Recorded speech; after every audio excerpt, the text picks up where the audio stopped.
Bueno, aquí el licenciado Ortiz vamos a resolver la pregunta de la clasificación del derecho internacional privado.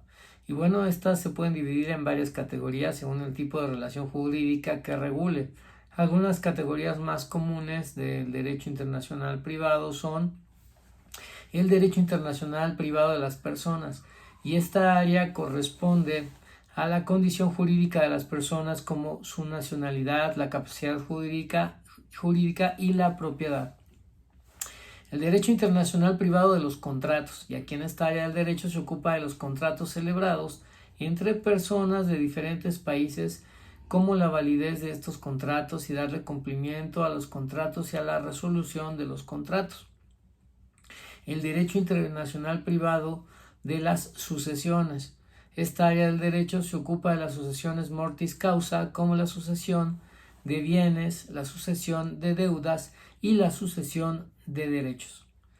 Derecho internacional privado de la familia. En esta área del derecho que se ocupa de las relaciones familiares como el matrimonio, el divorcio, la filiación, la adopción, el derecho internacional privado también de los bienes. Y aquí, pues en esta área nos ocupamos de los bienes muebles e inmuebles como la propiedad, la posesión, la transferencia y la protección de los bienes. En el derecho internacional privado tenemos un área muy compleja y en constante evolución.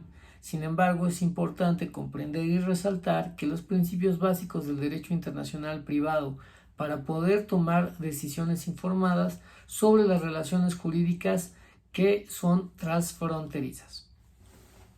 Bueno, aquí un ejemplo, ¿no? Pues específicos como se aplican en el derecho internacional privado en la práctica.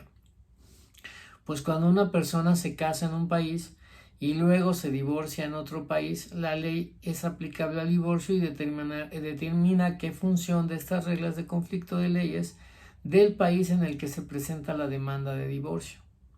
Una persona también compra una casa en un país y luego se muda a otro país, y la ley aplicable a la propiedad de la casa se determinará en función de las reglas del conflicto de leyes del país en el que se encuentre la casa. Tenemos otro, ¿no? Una persona se lesiona y tiene un accidente en un país y luego presenta una demanda en un tribunal de otro país. La ley aplicable al accidente se determina en función de las reglas del conflicto de leyes del país en donde se presenta la demanda.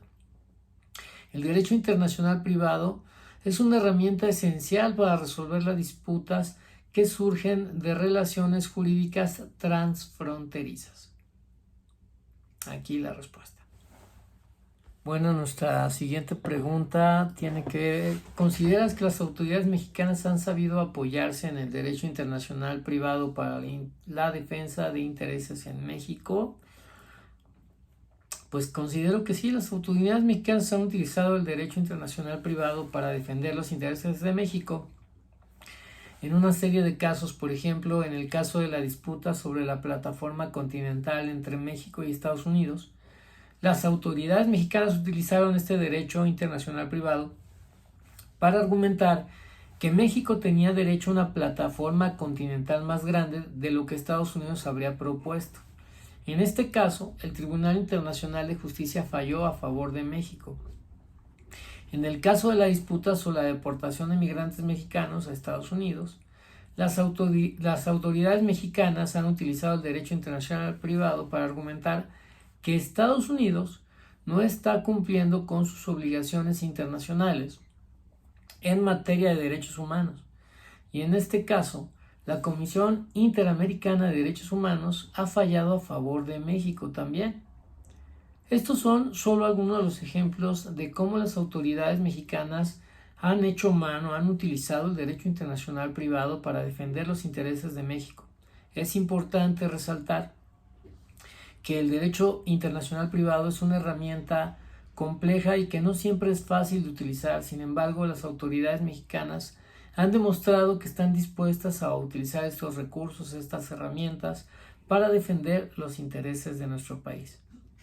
En mi opinión, estas autoridades han sabido apoyarse de este derecho internacional privado para la defensa de los intereses de México, que han utilizado esta herramienta con éxito, con una serie de resoluciones a nuestro favor, para demostrar que están dispuestos a seguir utilizándola en un futuro cercano.